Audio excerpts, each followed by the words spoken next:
Hello, hello, people of the world. This is your boy DJ Big Nick.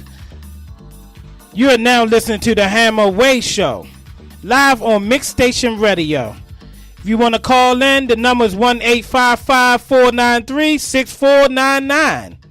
We are live right now at Mix Station Studios. On the line, I have Miss Cynthia W. Hammer. She is a fabulous guest. Let me start by saying that. Also, she's an author of many novels, The Seven Rivers, Iceberg, and A Good Case.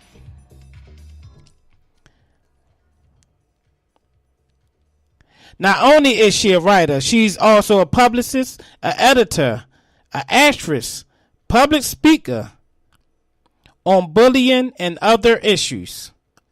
She is here to discuss her third novel. I say that again, her third novel, The Seven Rivers, and also the 2019 book tour that she is about to go on. How you doing today, Miss Cynthia? Hey, Marcus. I'm wonderful. I want to say, first of all, thank you so much for interviewing me on the Hammer Away Show. How are you doing? I'm good. Hello? Yes, ma'am, I'm here. Can you hear me? Hello? Yes, I'm here. I'm sorry. Hit the mute button. I'm sorry. What happened? Nah, I hit the mute button by mistake. That's okay. Okay. Hey, okay, so thank you so much for interviewing me. I am doing well. I want to thank you so much because I love Mix Station. I'm originally from Annapolis. I grew up outside of Annapolis, Maryland. Anne Arundel County, and I spent a lot of time, about 10 years, living in and around Baltimore, so I want to say thank you so much. I'm glad to have this connection with my good friend Marcus, so shout out to Baltimore. And I'm excited, Marcus. I got the 2019 book tour ready to launch, my new novel, Seven Rivers, so I'm uber excited. Wow. So we out there in L.A. doing big things. Yes. I'm out here in Los Angeles. I left from Maryland about almost going on 10 years now, my husband and I. And I landed, I did an East and West Coast book tour. This will be my third tour from San Francisco into Los Angeles. And then I'll run from Jersey all the way down to Florida on this tour. I've been in 2 movies. Mirror Mirror was my latest movie with Judy Evans. And then I did the movie I'm Not For Sale, starring Young the Rapper, Eric Bellinger, Judy Evans. I got to play a caregiver in the last movie, which was interesting because one of the books I wrote called A Good Case is based on 2 African-American caregivers working in Los Angeles, very similar to The Help. Wow. So you're a busy young woman. Yes, I am. I'm grateful. I'm very grateful. You know, can I tell you about my latest novel? Yeah, tell me whatever you want to tell me. Tell me everything. Okay, I'm going to tell you everything. Okay, so The Seven Rivers is based on a story when I was growing up, the 1970s, late 70s, early 80s. It's about an African-American girl growing up in a predominantly white neighborhood, very similar to how I grew up. And she faces a lot of challenges with racism, the heat of that looming in the background. Very similar to where we are today, but we'll get to that. And, it was things that were said and unsaid. When I was growing up, the light dimmed in my eyes because I didn't have anybody encouraging me. Teachers did not encourage me. They encouraged the little white children. Wow. And if it wasn't for some of the black teachers, you want to say the black teachers and writers and stuff like that? Yes, that got behind my blue wind in my sail, I would not be here where I am today. And so it talks about, it's a coming-of-age novel. It's the sequel to my first novel, Iceberg, which was a huge seller. And people are lining up. I sold, I think my first day, like 2,500 copies online because people had been waiting for my second, the sequel to Iceberg. They've been asking me for years. when I wrote A Good Case, I had started The Seven Rivers, but I had another story in me that I had to get out first. So The Seven Rivers is doing very well. I think it's going to do phenomenally well. The character of Juicy is the page turner, but it's really about, when I was bullied as a child. I became a bully out of a need to survive. It's not making an excuse. It's the reality. It was either kill or be killed. Wow. If you can't beat them, join them. It's with a lot of peer pressure, similar to now, but our outlet was different. We ran, jumped, played all day. We swam. We were very athletic. Even with low self-esteem, we managed to make it through. We weren't, I did feel suicidal growing up at times. A lot of my friends did, but we each were able to share that with each other and got each other over the hump. Wow. Of not taking your life, and God, especially. Yeah, you gotta have God. Gotta have God in this situation. Exactly, and I didn't really know a lot about God. My grandmother implemented God in my life, but I thought, what the heck? What I got to lose? So I was the daydreamer that looked up at the sky all day and prayed, and the grace of God had me hope, like a little glimmer of hope to hope for a better day. But I'm not going to give the book away. But there's a lot about first love, the challenges of growing up, right. The rejection, the need to fit in, feeling ashamed and not worthy. I write all that in a series of circumstances through The Seven Rivers are about 7 teenagers. Wow. So it's 7 different stories, basically. And I can read you. I can read you a little passage from the book if I can find my glasses. I'll give an idea, right. And I'll pay homage to Maryland if you allow me. Right, yeah, we'll do that a little later. So what was your what encouraged you to be a writer? That's what I want to know. Well, let me tell you, it's a really good story, but I'll give you the short version. When I go on the road and speak, and I'm in front of audiences, people ask me because everybody, not everybody, but people who show up usually, there's a few of them sprinkled in the crowd that want to write. So my first book, my first knowledge of writing was I found a book when I was 9 years old called What is Black? Wow. And it was everything that was black that was beautiful. Now I'm in a classroom of 30. My last name is Washington, so I'm always picked last. I'm picked last because I'm black. I'm picked last because my last name starts with W. So when I go to get my library book, my first pull from the library book, the cart comes into your room. We're going to all have a book assigned to us for those few weeks, and you get to write a lovely report on it. So all the other kids got to pick all these great books. They're jumping up, down, and screaming. I get the choice of What is Black? I guess they left it for my black ass. Assuming, you see the two ways. They either left it for me because I'm black, or they thought maybe she's interested in it. But either way, it made me feel horrible because I had What is Black? I had some kind of science book, and Up for Glory, I think it was from Julius Erving. Much as I love Julius Erving, I did not want to read sports, so I picked What is Black. And so I read it for weeks, shared it with my family. I was so proud I had a book assigned to me, and it was everything that was black was shiny and beautiful, beautiful shoes, beautiful pocketbooks, beautiful purse. It was awesome. There was 2 young black men sitting on the steps. The picture takes place in Harlem, New York, because I read everything about the book. And then I finally turned it over after maybe a week and a half of reading it over and over again. I turned it over, and the author was Miss Betty Blake, and she was black. And I screamed, "She's black! She's black!" You were so and happy. I was like, "What's wrong with you, girl?" And I said, "She's black! The letter's black!" And I had no idea. And so I went outside in the woods to my little, we grew up in the country, and I prayed to God. I said, "God, please let me meet Miss Betty Baker one day."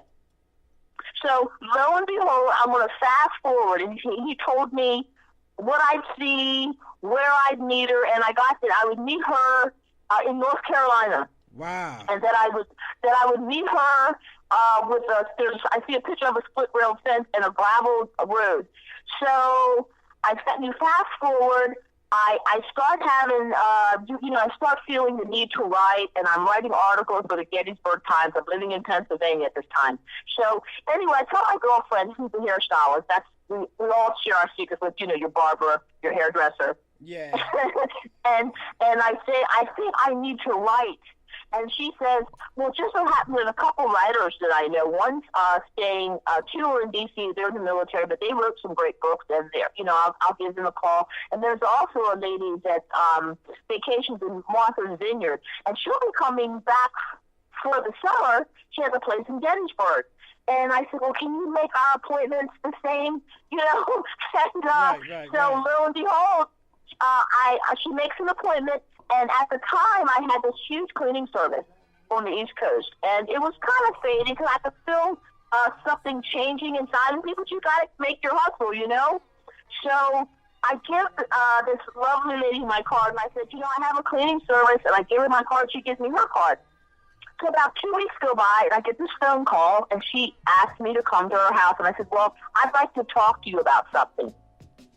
So I get to her house, and there's fresh baked bread, and I smell lemon, and there's all this food laid out all on the countertop, and there's these teapots with, with silver and china set.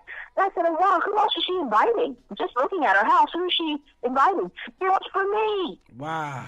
And it was this beautiful mansion, and they were very highfalutin. They talk like this. Come on in.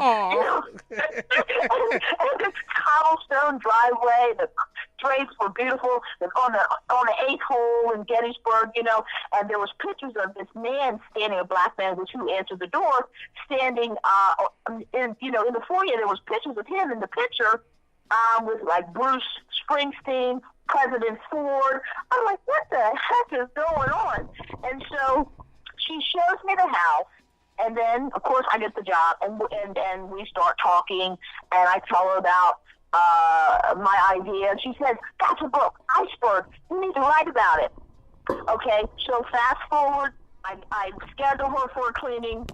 I clean her house, and she says, I'm looking the whole day. Let me backtrack. The whole day, when I was having tea and shrimp and crumpets, whatever the heck it was, it's been a while. She kept looking for something, and she told me about it, and she couldn't find it. So when I found out what it was, I asked another client who was a librarian if by chance if you could find it. Now, it was 40-year search. So they go back 40 years. This librarian finds it. When I come to her house, she has it for me. That's how much they love me back east. So I take it to this lady's house, who after I clean, we're standing there talking, and I said, I have a surprise for you. So I reach behind my back, and I show her book. Miss Betty Baker. I hand Miss Betty Baker her book. And I said, Miss Betty Baker, can you please sign my novel for me? I know she felt so special in that moment. Yes, she cried. I cried because I told her the story. Now, I've left out a lot of pieces, but I told her the story about me as a little girl, praying to meet her. And when I left home that day, everything came back to me, and I knew that God had answered my prayer. That's why prayer works. Yes, it does. So she is my mentor when it comes to writing. She knows all of my work. She backs all of my plays. She loves me, and I love her. She is awesome, and she's a bad mamma jamma. And so she signed my book, and she writes something and she got the prettiest handwriting. She writes something so beautiful about me that I don't even know about myself yet. She writes something so beautiful about my work and what I'm going to do and what I'm going to be. Okay, so she said to me, by any chance, do you know anything about lumber mills? And I said, because she's writing a book called Hattie's Decision. And I said, well, where does it take place? She says, North Carolina. Get it? And she said, do you know anything about lumber mills? And I said, well, my dad worked in a lumber mill for 45 years. Yes, I do. Because she goes, Hattie's father is a lumberman. Wow. So, and my dad is in real life, you know what I'm saying, retired. So we sat down for another hour. I said, anything you want to know. And so I was able to help her with her book, her next release. Wow. Can you believe how, right? Well, so So I have to tell you the story. When you asked me what inspired me, that was my solidification, Marcus, that I was supposed to write. Wow, that's amazing. Thank you. And I have no doubt God has guided me all the way through. And then the split rail fence, well, it so happens that I bought a new house in PA, and it had a dirt road, a gravel road before it was paved, and there was a split rail fence around my home. Wow. Yes, that's Jesus. Yeah, that's a beautiful story. Beautiful story. Thank you. And it's pretty much been like that, when God says, when they say a prophet has no honor in their hometown, sometimes you do have to get away from your... Yeah, you do, from around your surroundings sometime. Come on, go ahead, add it in, finish it off. Yeah, you gotta move sometime from around your surroundings to discover other things about yourself and the world. Yes, exactly. Get away from your kinfolk. Because look, Jesus was a prophet. He couldn't even heal. Not that he couldn't heal. They didn't believe that he could. Right. They didn't. Right. And so, when people see you a certain way all your life, they see you like with Oprah. Somebody said, "Oh, I remember when you had mother knees." Well, she sure had a lot of mother knees today. To even say that, I remember when you had mother knees, I don't think that would be my memory of Oprah. I might say I remember when you had a TV show, or I remember when you built that big-ass house in Montecito, or when you bought your house in Colorado, or when you accepted your award, or when you starred in Color Purple. That would probably be my memory. Right. I like the Jerry Curl, Oprah Winfrey, though. That's what I remember. The Jerry Curl Baltimore Oprah Winfrey. Right, but some people will say, well, that's so-and-so's daughter. They'll take you all the way back when you called out the crib. Yeah. You know what I mean? That is true. Out the house with juice, huh? That is so true.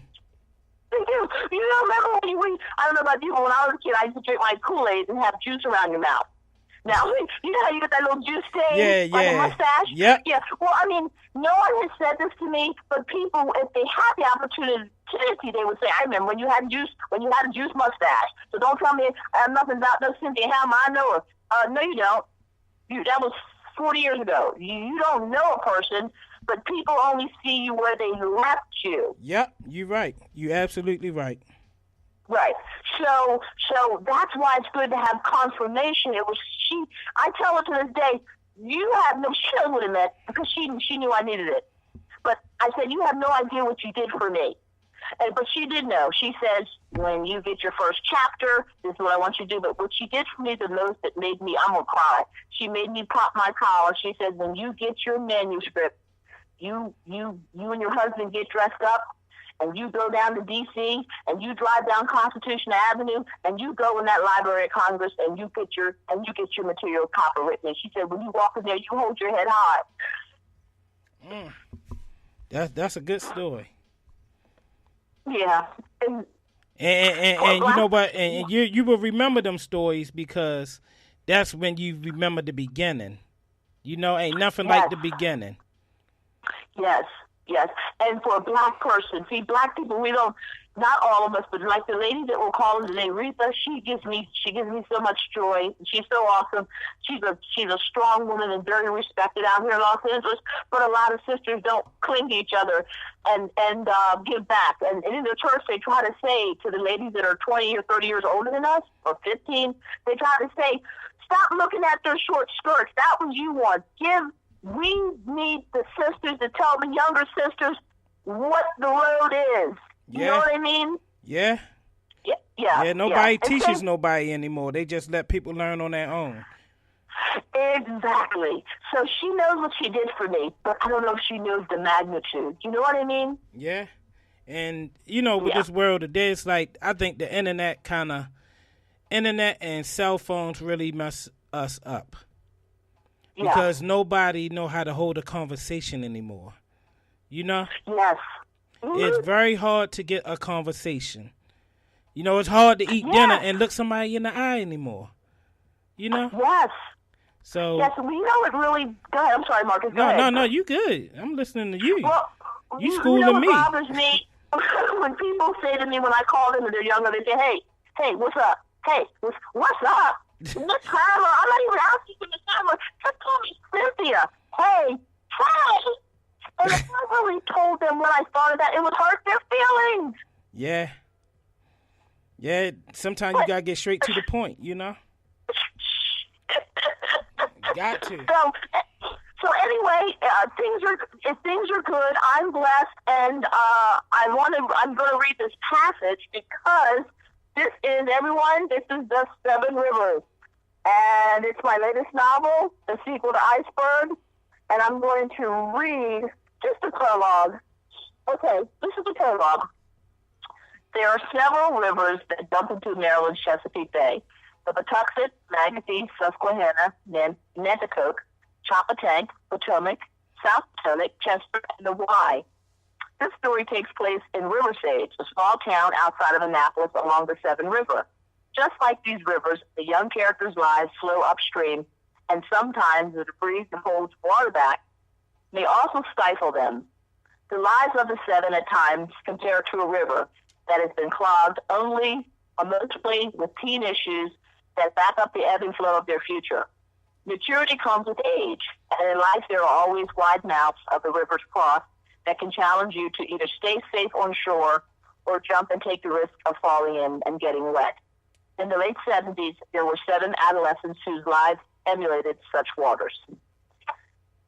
And I will send you a complimentary copy, of course, Mark asked. Okay. Yeah, I would definitely. I'm not a reader, but I think I need to start reading more, you know? Well, you know what? A lot of people started reading again once they got a hold of my book because I write the way I like to read, right. Which is I don't want to fall asleep. Yeah, and see, that's my problem. I used to fall asleep reading a lot. It's a page turner. Yeah. Yeah. They're so anyway, So where can people get the book? Where can they buy the book, order the book, and stuff like that? Okay, so for the listeners out here, I'm going to be, posting, I'm going to do a few author signings in Los Angeles. So first we're here in Inglewood. Let's see, February 23rd at Zara's Books. February 23rd, Zara's Books, 900 North LeBray, Inglewood.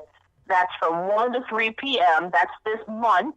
And then in March, I'll be at the Open Book, and I don't want to confuse people. Just look on my Instagram at Iceberg Book, my Facebook, Cynthia W. Hammer Author, my Twitter at Hammer Cynthia. If you just Google Cynthia W. Hammer, you'll see my, what do you call all these things? Social media. And, and it should be posted. So in April, I will be at the York Emporium. These are the dates that I know for sure. I have the York Emporium April 26th, April 27th. I'm at the Annapolis Bookstore. I believe May 4th, I'm in Richmond. I don't know the store offhand. I think May 3rd, I'm going to be at the Iguana. Okay. In Frederick, Maryland, and then I'm in North Carolina but I can't think of offhand. I don't have my calendar right in front of me. Some dates are solidified, some dates are pending because there's a lot of people who have to get some stuff done so they can give me my date. But I have a 17-city tour for the Seven Rivers. It's going to be great. I have quite a pretty good following. I want to say big following. I think it's good for a author who is self-published because that's a whole other subject. But see, I've never achieved anything that looked like it was supposed to be. I always achieved it off the cuff. I don't have the word for it. When you know how people do the normal, it works for the normal way. I always go outside. I've always played off the beaten path, Marcus. Wow, that's amazing. The roads less traveled, the harder road with the bumps and the cactuses and the thorns. Right. That's the road that God seems to put me on, and that's the way where He works for me. Wow. Because we can sit around and hope You know, let's just say it. As an African American, we're not at an advantage. People like to say it. They say, get an education. You get your education, you're still at an advantage. You get paid less. You get looked at. I have friends that come out the womb with a job. I have friends that come out the womb with a promised job at a law firm or a huge corporation. They don't even they get good grades in high school, of course, but they don't have to really get good grades. They know somebody. We don't have that. And also, you're going to be stopping at Mix Station during the East Coast tour sometime. Yes, I'm getting there. We got to stop by the station. Yes, okay, and I'm at Mix Station, April, what am I at, April 25th? Yeah, we'll work it out. Yeah, whatever, you know. Yeah, okay. April 25th, I will be in-house at Mix Station, but for sure, and I'll probably do another show because I'm going to be out on the East Coast for at least 45 days to 60 days. Okay. Yes. I'm looking forward to that. Yeah, so at least you can get some crabs while you over this way. Oh, yes, for sure. Well, yeah, we're going to get together. I want to get together and sit down and have crabs with some friends. I'm going to have a private gathering just for the enchilada of Maryland, and we'll make sure you're on the list. Yeah, thank you. You know, I know all the good crab spots. Oh, I know you do. And so anyway, the Seven Rivers, it's a historical novel. I'm going to read a little bit. The Seven Rivers, a story about 7 teenagers growing up on the waterfront along the Seven River outside of Annapolis, Maryland, which has Rachel Divide living in the background. The main character, Sherry Sweetstone, tells her life story about the challenges of having friends from diverse backgrounds. This historical novel is definitely a page-turner, taking place in the late 70s and early 80s, at a time when children were encouraged to create their own fun. Young Sherry Sweetstone has been bullied as a child and is in a fight for survival in her adolescent years. She decides that if you can't beat them, join them, pitting herself between multiple decisions. What is more important, becoming a bully or having no friends? Being lonely or being popular? Doing the right thing or succumbing to peer pressure?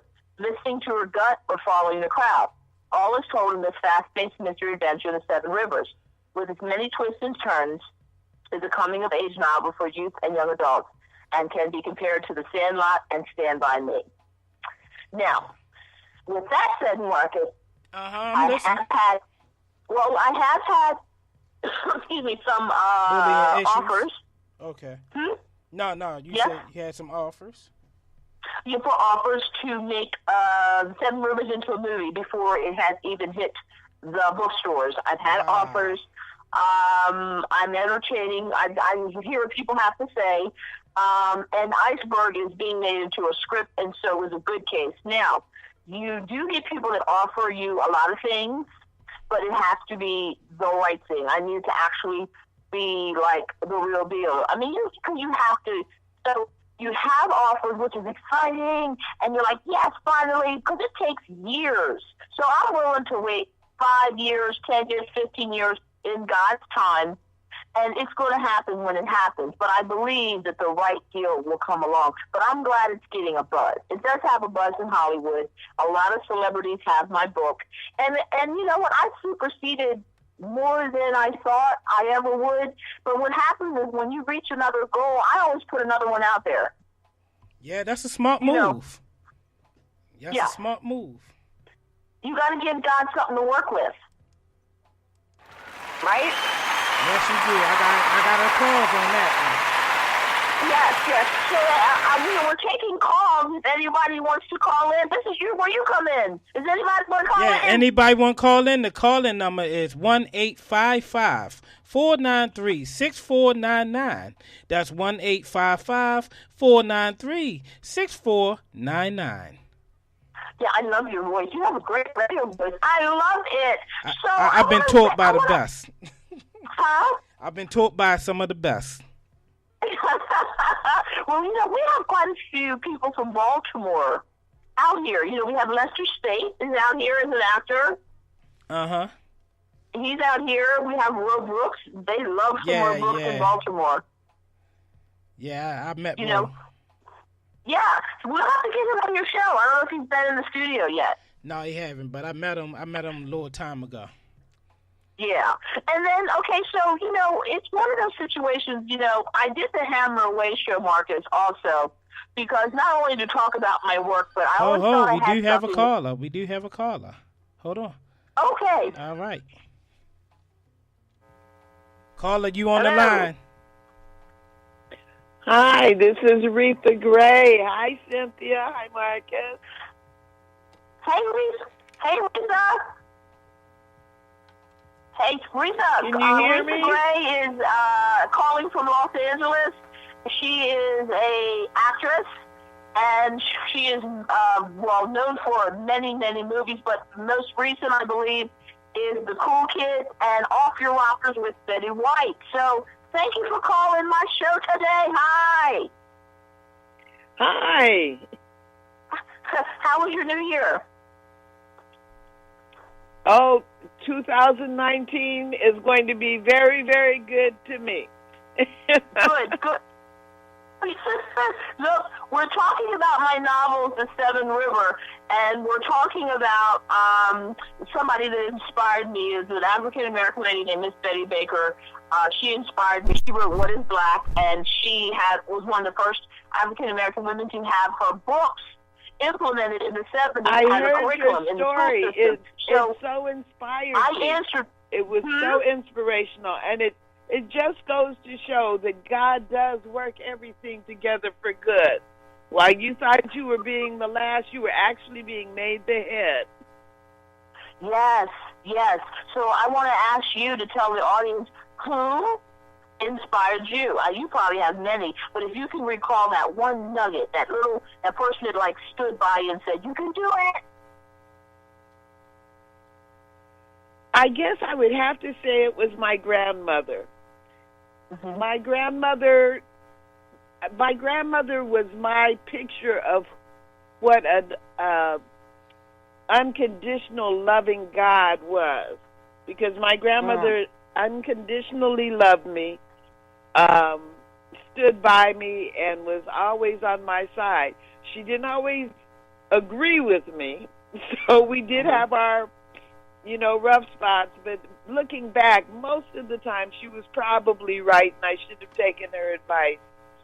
So she inspired me. My grandmother was a wonderful woman. She lived to be 99, grew up on a farm, and came to Los Angeles with her husband in the mid-40s, and just was a wonderful woman. As a matter of fact, she's mentioned in the book, The Warmth of Another Sun,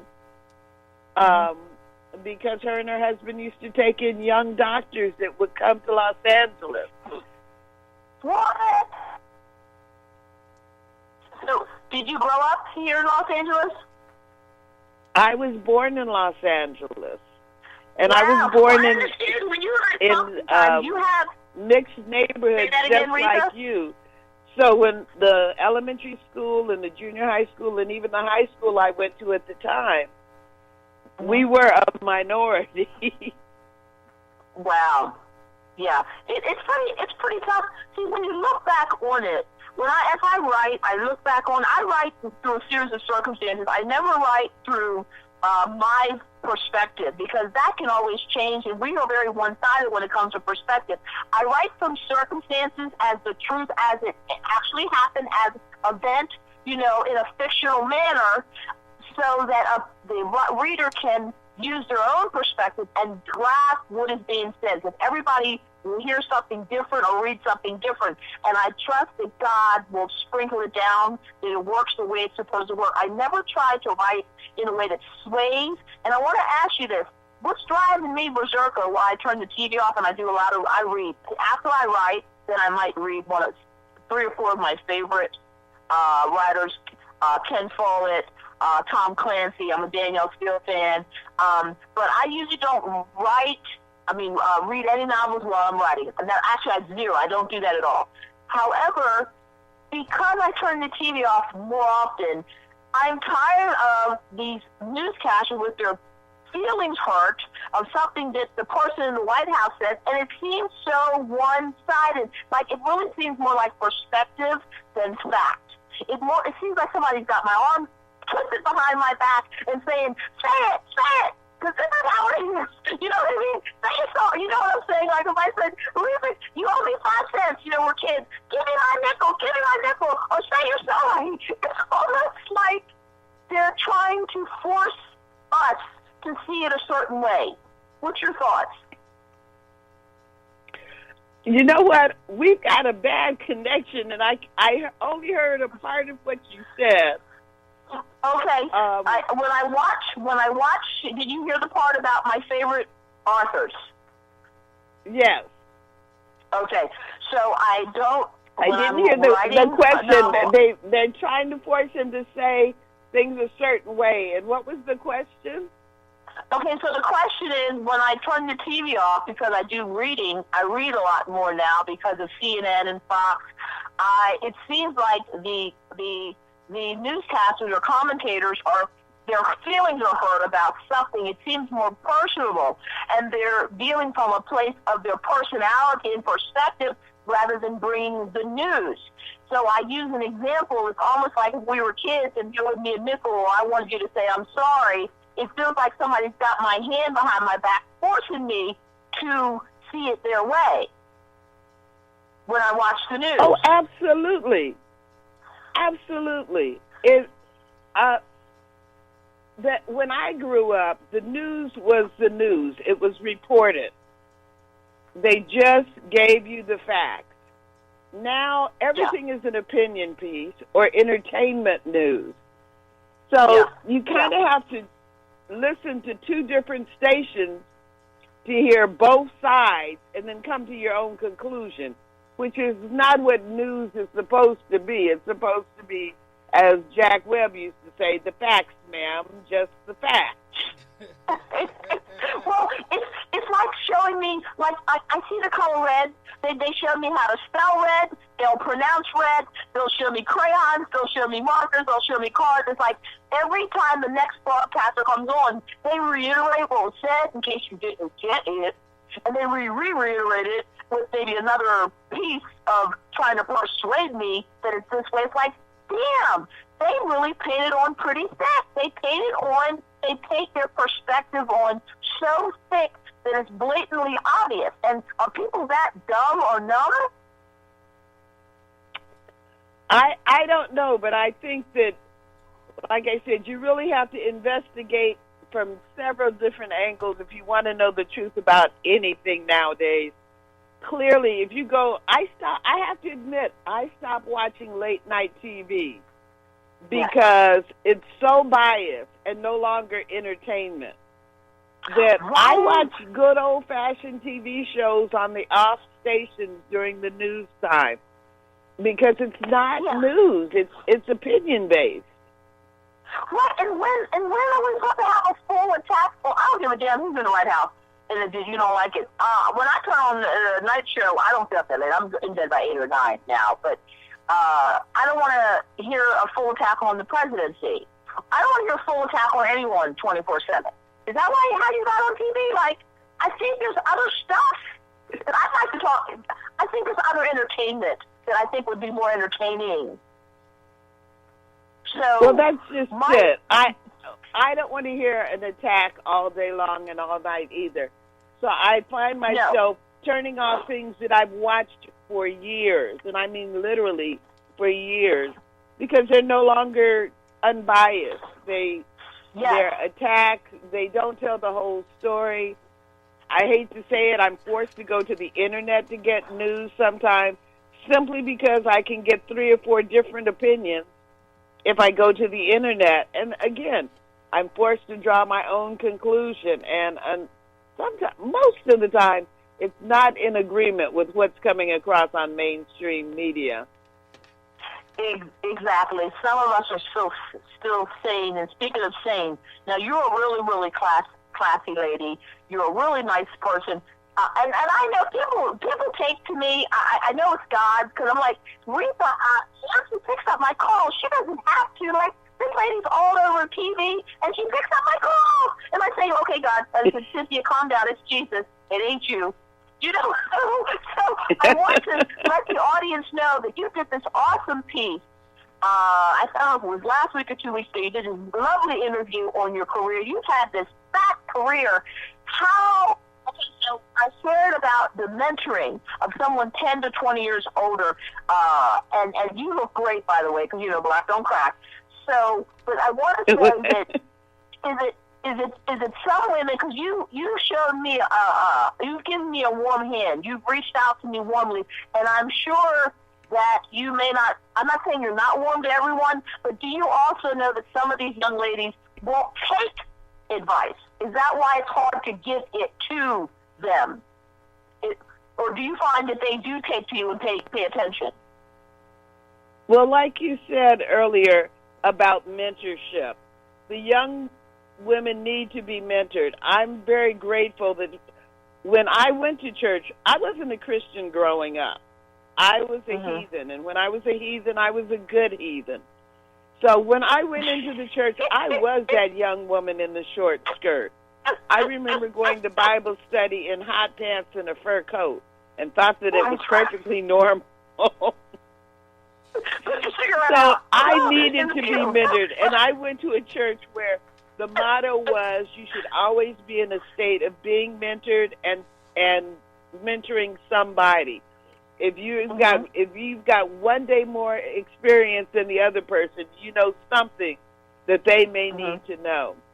So I do take time to try to mentor people, to share what limited knowledge I have, because I tell people all the time, the older you get, you realize the less you really know. But you do have experience. And I also always say, experience is not the best teacher. Other people's experience is the best teacher, because they can make the mistakes and help you to avoid the potholes. Wow. So let me ask you this, Rita.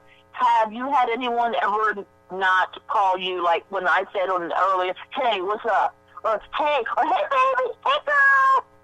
Like, she's 19 and she calling me girl. Now, I get you just hipping down, but it just don't feel right. Have you ever had to correct someone when even if you're on the set, or do you save that for another time? Like, give us some advice when to go in and when not, please. Well, I'm one of those people that in my mind I'm still 21, so I may call you and say, "What's up?" It might happen. So you're like, hi. As long as it's not done in disrespect. Now, there's a level of respect that mature people are not being given nowadays, which is absolutely horrendous in my mind. And you can tell the difference when someone's just saying, what's up, babe? It's like, wait, I'm not your babe. I'm old enough to be your grandmother. Yeah. But when it's just them, I mean, I've had to make a real adjustments when I'm around millennials. They're growing on me, though. I'm getting okay, I get it. It's just them. Like you said, they don't know how to have a conversation. They don't know how to relate to one another because all they do is text. And when you do it in just a few sentences, that's not a conversation. So I'm getting a little bit better with understanding millennials. But definitely millennials need to learn how to respect us baby boomers, too. Yes, they do. And a young lady, I walked on a set a little while back, and I asked where the director was. He's a good friend of mine. And she's like, you can't go up there. And I said, I think he'd want to know I'm here. She goes, well, who are you? And I said, Lord, please, Jesus, just let me take a deep breath. And, and I'm nobody. I'm Susan Hammer, but I don't even want to change her tone, because she said it in a way like, I don't recognize you. She don't have to recognize me, but you got to be nice to me. So and you never know who you're talking to.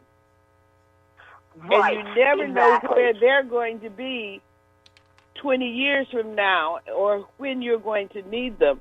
I always tell the story about the first paid acting job I got was a educational film. And I was so excited, and I couldn't sleep, and I overslept, and I had to call and say I'm going to be 10 minutes late, and I was running to get there. And I was just so apologetic, and I was so sorry. Not, the world owes me, you cast me. No, I'm sorry. I made sure everything else I did that day was perfect. About 30 years later, I was doing casting, and I got hired to do a show, and I walked into the production meeting, and the director of the film was the guy who had hired me from that first educational film I did, and he remembered me from that day. So you never know. If I hadn't have humbled myself after I got there 10 minutes late, he could have had me fired on the spot for something I had done stupid 30 years earlier. Yeah. Wow. But he didn't. That's heavy. So you never know. I'm sorry. Could you say that again? You never know. No, you really don't, Risa. And we all want to know, what is it like working with Miss Betty White? I'm sorry, I didn't hear that. What is it like working with Betty White, Miss Betty White? Betty White. I watched some old shows from the Betty White show last night. Matter of fact, some of the ones I don't remember seeing. So I don't know if they were shows that didn't air or I just missed them. And I thought back on it, and it was so wonderful working with her. I had scenes, so many scenes that I got to do with it, just her and I. When I wasn't pulling pranks on people, I would do scenes as if Betty and I were friends. And I have to tell people, Betty and I are not close friends in real life. She's a wonderful person, but that was on TV. I mean, supposedly we were in her house and having dinner and having fun. No, Betty and I are not I don't have it like that. But she is the most wonderful person to work with, most professional woman to work with, always kind, always giving. I loved working on the show with her. And you can see some of the shows on YouTube. You can just Google Betty White's Off Their Rockers. And she's 97 years old now. Wow. And still, as sharp as ever, as nice as ever, and hardworking. We would be complaining about the hours or the temperature or the sun or whatever, and she would just sit there and be the perfect professional. And I worked with Lily Tomlin recently on Grace and Frankie, and she also was absolutely wonderful to work with. I remember looking up to her when she was on Laugh-In. Wait a minute. I'm sorry, Risa, I got to cut you off. Let people know who this is. You're talking about Lily Tomlin and Jane Fonda, correct? Yes. Okay, tell us the episode, and we're listening. I didn't get to work with Jane Fonda, but I have met her. Matter of fact, when I was working on Off Their Rockers, we were shooting a scene in a bookstore where she was having a book signing. And she was gracious to us as we were disrupting her book signing. But Jane Fonda was wonderful to me. And Lily Tomlin, working with her, she was just great. My scene was with her, and she was, again, just so gracious and so giving. And you talk about being mentored. To be around women who've been in the industry forever. I consider myself a working actress. I've been a working actress for many years. Actresses, people don't know our names, probably don't even recognize our faces, but we make a living. But to be around someone like Lily Tomlin and Jane Fonda, such an honor. Yeah, well, I think people do know who you are. People recognize you. When I see you, I'm like, I know that lady. She was in that TV show. You've been in a lot of TV shows and a lot of films. Like, it is endless. You have always worked. Thank you, Jesus, knock on wood. May she continue to work. Always. Yes, absolutely. I want to say, well, the thing is, when you're on TV every week, people recognize you. They see you in the market, and they go, oh, I see you on TV. when you're just here and there, and I look different on every show. I'll have a wig on or my own hair or a different color hair. They don't recognize you as much, and I kind of like it like that. Yeah. Well, you know what? When you watch the episodes of Betty White show, the Phyllis had her show, Mary Tyler Moore, Rhoda had her show. You know, the Mary Tyler Moore show was the queen of shade. Like Betty White, queen of shade. These women think they're throwing shade. Before the word shade came out, they were already throwing shade. Yeah, they were. Yeah. I mean, so I don't know why they think they're just inventing something that, come on, no one could throw shade better than Betty White in Mary Tyler Moore. I mean, she really, like, went there. Absolutely. We used to call it playing the dozen. Right. And I prefer being called playing the dozen. There's a book out, too, called Playing the Dozen. That's years ago, but that's basically what it is. It's playing the dozen. Yes, exactly. So I always like it. And somebody said to me the other day, I'm working out at the gym, and I don't tell everybody about this. I don't post on Instagram. I just still work out. And so, because, who's going to stand in their underwear, the before and after? Are these guys nuts? Hello? When do we stand in our underwear and let millions of people see us? To me, I'm like, I want to say, do you know you're in your underwear? But it would hurt the feelings. One day when I was working around the time I was working on Betty White's show, because I got so used to saying stuff out loud for the show, I was somewhere, and this guy was standing in front of me in line, and I could see half of his underwear. And I just blurted out, "What makes you think I want to see your underpants?" And when I realized I said it, I thought, "Oh my God!" And he turned around, but he said, "I'm sorry, ma'am," and he pulled his pants up. Right.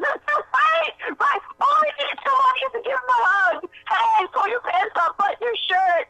Hey, little girl, put a robe on. Hey, thank you. I didn't have any cards. Thank you. Hey, here's a towel. And that's kind of how I got my grandsons to pull their pants up. Because I told them, I said, "Would you like to see your grandmother's underwear?" And they're like, "No, that's nasty." And I said, "I don't want to see yours either." No. Yeah, when did that become a good idea? It's too much. It's crazy. It's crazy. And I like the fact that when I talk to people like you, that you get it. Like you were not. We're old school, but we living in reality. Like, yeah, we can relate to any generation, but you also have to. They say you stand for something or you fall for anything. We need to stand in what is real, and thank God I still see reality. Yeah. Yeah. I have direction in my life. I think that makes a difference. And when I saw you do your interview, you're so elegant, and people love you, and you're a good actress. Let's just not leave that out. You're actually good. You're a good actress, and I think that's why you work. Well, thank you. You know what I mean? Yeah, you know what I mean? I mean, you can be popular, but I think you have to be good. And so I have a friend of mine. You might know him, Garrett Bennett. He's been in a lot of things, too, and worked with Clint, and he's worked with John Wayne. He's been in the business for over like 40, 50 years. But he's good. That's why he's always working, and he's very humble about it. But you're an actress who can act, and I think that's awesome. Did you go to school for that? Well, you have to be trained. You have to keep your instrument sharp. My friends ask me, "Why are you still taking classes?" Because working actors don't get to work every day, every week, every month. And just like your muscles, if you don't use it, you lose it. So you take classes so you can keep your instrument sharp. You can keep up with what the latest trends are. Back in the 80s, when I would work on Three's Company, the acting was different than it is today when I work on Grace and Frankie. It's just different. You have to keep up with what's going on and what's current. So, you got to work and working. Yes, yes. And before I let you go, I want to ask you one more thing. Okay, so you're on the Cool Kids. You do an episode or two on the Cool Kids. I'm sure you'll correct me. Okay, so you meet David Alan Grier. I forget the other gentleman's name with the gray hair, white hair. But you got a couple heavy hitters. You got David Alan Grier. You got Vicki Lawrence. Okay, so already I'm cracking up. I mean, how can you keep a straight face when you're working with those two? And then the other two are hilarious. So I forget the two gentlemen's Right, names. Martin Mull. Yeah, they were absolutely, again, so much fun to work with. But again, total professionals. When you get into a situation with people like Martin Mull and Leslie Jordan and Vicki Lawrence, these people are professionals. Yeah. So there's no horsing around on the set. It's business. And I have a friend that used to say that, comedy is very serious. And so they took it very serious. David Alan Grier, they knew their lines, they hit their mark. There was no joking around in between takes. There were no Me Too moments happening on the set. These people were just about doing their work. Again, it was a pleasure to work with such professionals. Well, what's your thoughts on they're bringing back so many different TV shows? Now, I'm glad they brought back people that have people still working that actually have talent, because we know, hands down, you have talent. David Alan Grier, Living Color, Vicki Lawrence, we all know Vicki Lawrence, Mama's Family, Carol Burnett. We know they have talent. Even for Seinfeld, we know they have talent. So, like the Jeffersons, why won't they? If they're bringing back, they brought back the Roseanne thing and changed it. And then they brought back the Young Sheldon. They made Young Sheldon the one smart one wasn't enough, which is fine. But why don't they bring back Good Times or Jeffersons? Because people still live in poverty. You could do a poor white family, poor Hispanic family. I like to see African American people working, so I take Good Times. But where's my Good Times in Jefferson? Why won't they bring that back? You've been in business for a long time. What are your thoughts? Well, I think that sometimes they should just let things stay the classics that they are. The new show with Cedric the Entertainer is kind of a Archie Bunker reversal role kind of thing, kind of a throwback to the 70s and 80s sitcoms. So I think they're having some kind of throwbacks, but like they're doing Hawaii Five-0. Call it something else. I like my old-time Hawaii Five-0. I like the old-time shows. Matter of fact, I watch them a lot now. On a lot of the off stations like 4.2, 4.3, and on the cable channels, they have all these stations that show the TV shows when I was a child and growing up and a teenager. So I'd rather watch the original than bring that back. And I really think they've run out of ideas. So I wish somebody would come up with something creative and new and fresh. Yes, Rita, here's the thing, though. You done hit on something now, and I done touched on something. I think they're missing it, though, and I think I Instagrammed something about the writers. I don't mind a young writer out of college, but I need you to be experienced. I need you to know. I need you to have watched this and know the target audience. You think Hawaii Five-0 is a good idea? Let's really revamp it. I don't like the characters are great. Some of the detectives see some great faces in there. The guy is too young. He's not. I like him, but he's not smooth enough to be McGarrett. Magnum PI. What the hell? How are you going to prepare yourself? Well, call it something else. I like my old Magnum. Call it something else. Well, you need to get a super fine actor. This guy is average, but super fine. You got to have a super fine actor if you're going to do Magnum PI. So they run out of ideas, and I think they should come up with something new. And like you said, the millenniums are running and writing all the new shows. To an office the other day, and God knows I hope I get the job. But it was a bunch of millennials and a bunch of dogs. because millennials get to bring their dogs to work. So everybody's dog was running around the office. Yes, And I thought, a good idea. that just happened when I was sounds like working a in an good idea office. of a coffee and a joint. It's a great idea until you have to execute it. I'm sorry, I can say it. You don't have to say it. I'll say it. One day at a time. Why are we showing one day at a time? I just don't get it. You have other great shows on. There's so many people that submit their work that is super and great ideas, and I know Hollywood and I know how it works, but I really would like to see I don't mind the young coming in because we need them, but I want to hear from the experience. You know, I really want to see Absolutely. if Nicole Kidman had a TV show idea. I want to see what she got. If Aretha Gray had a TV show idea, I want to see what she got. But a lot of times, you got people that are seasoned that they get said no, but I want to hear what they got. Because to me, it might actually fit somewhere, you know? The middle America, or middle, the age where we actually enjoy. When I was sitting down with my parents watching Hawaii Five-0, you know, I want to see something solid and a solid storyline. Well, that's just it. Hmm? And the same thing with the movies. They're remaking movies. I want to see something new and fresh, but like you said, from mature minds, something that makes sense. You know? Yeah. Yeah, it's either all fantasy. Fantasy's huge.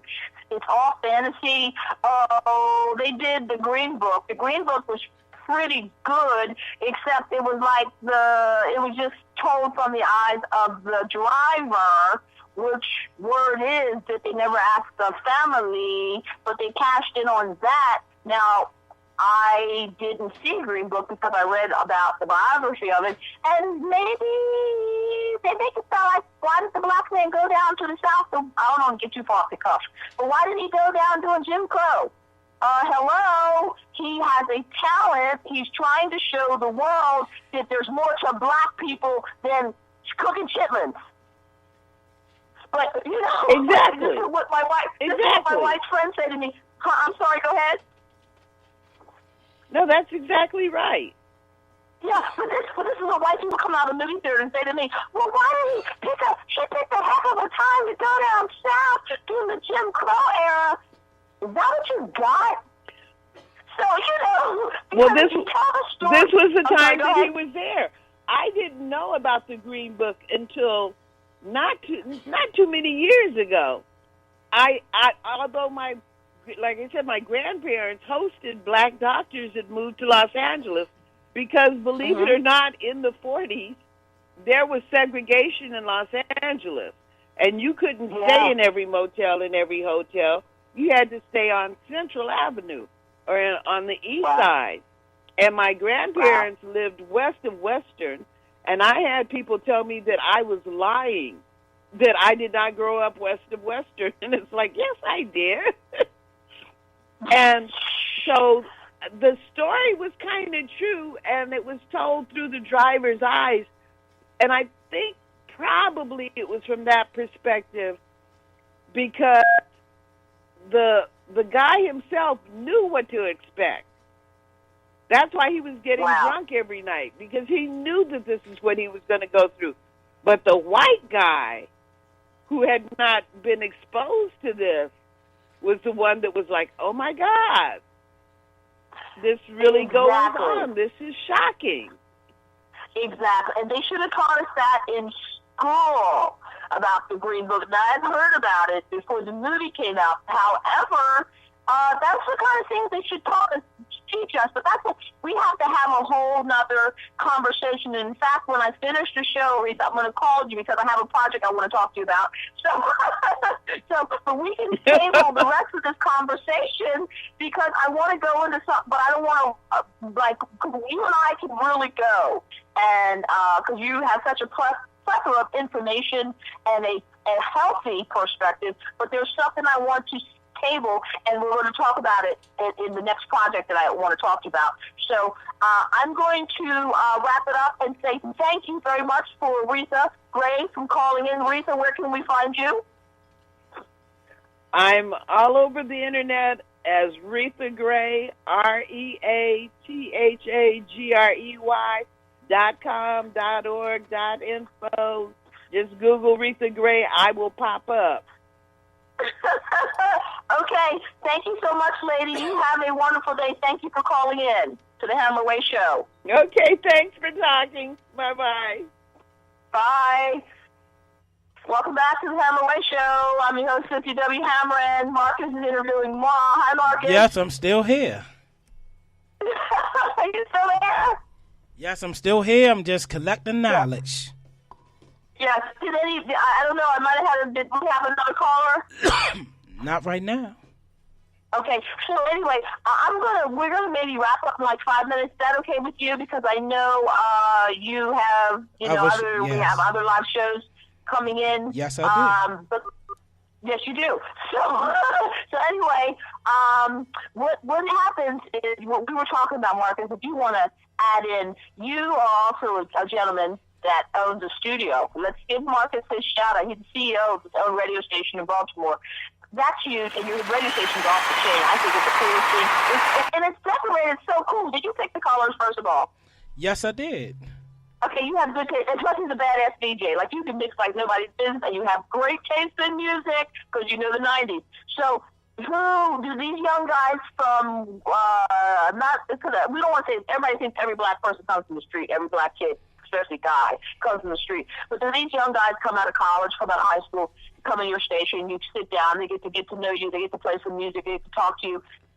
What is that experience like? What do you give back to the community? What do you, you know what I'm saying? Who are you mentoring? How is it working for you? Well, right here at Mix Station, we do have a mentorship show that comes on called Saturday Spotlight, and I do a lot of business with them. Awesome. So like a mentoring program or a mentoring show. Oh, you told me about that. That's awesome. So are they doing the show or do you do the show? They do the show, but I do help them with projects. Right now, I'm actually helping out at Langston Hughes Community Center over in the Park Heights area. I do a lot of events and stuff over there. We setting up something with teaching the kids how to DJ. I'm also in talks with the Seed School. They get ready to start a radio station over there.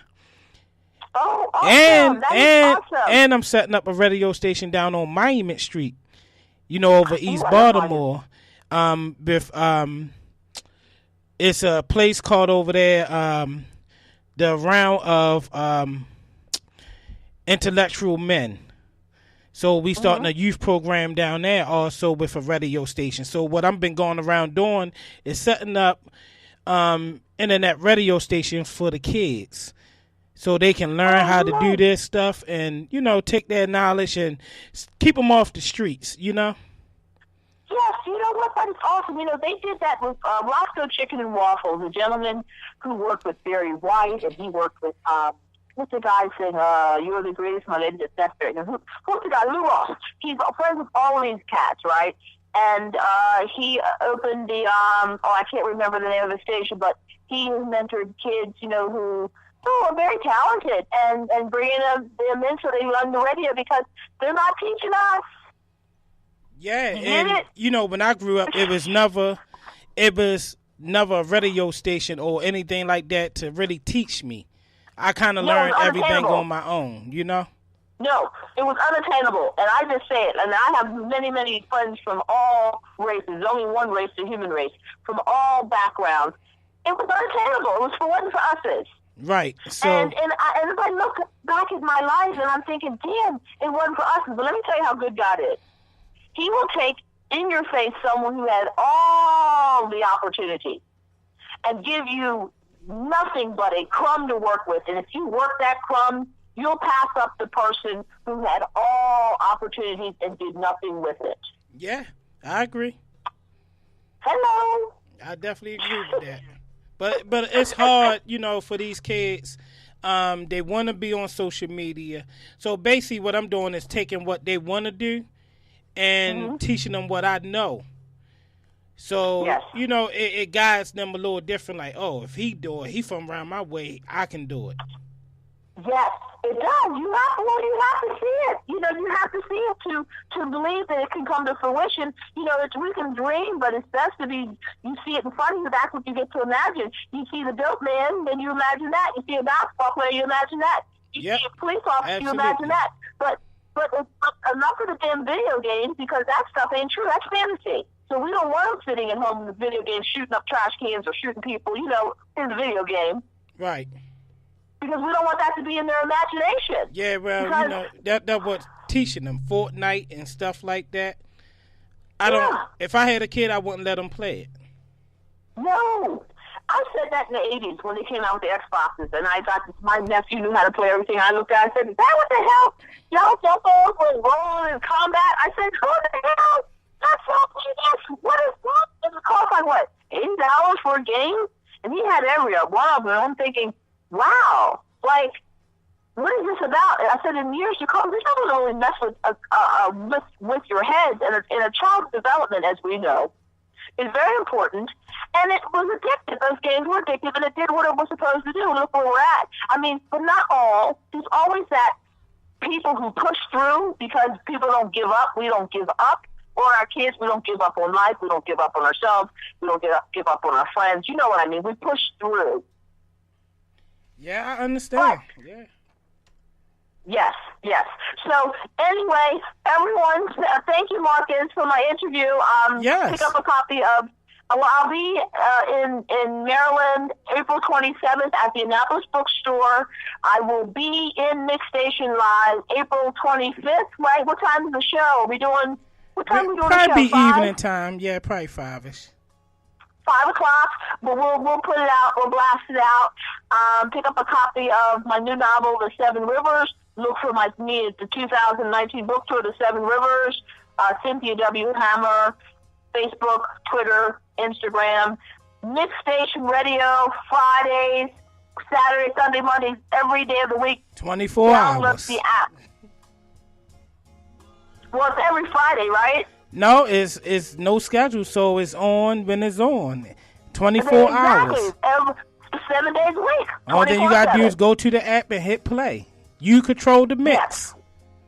So look for the show. We're live. This show will air. It's on the app right now. As soon as we finish, it's already on there.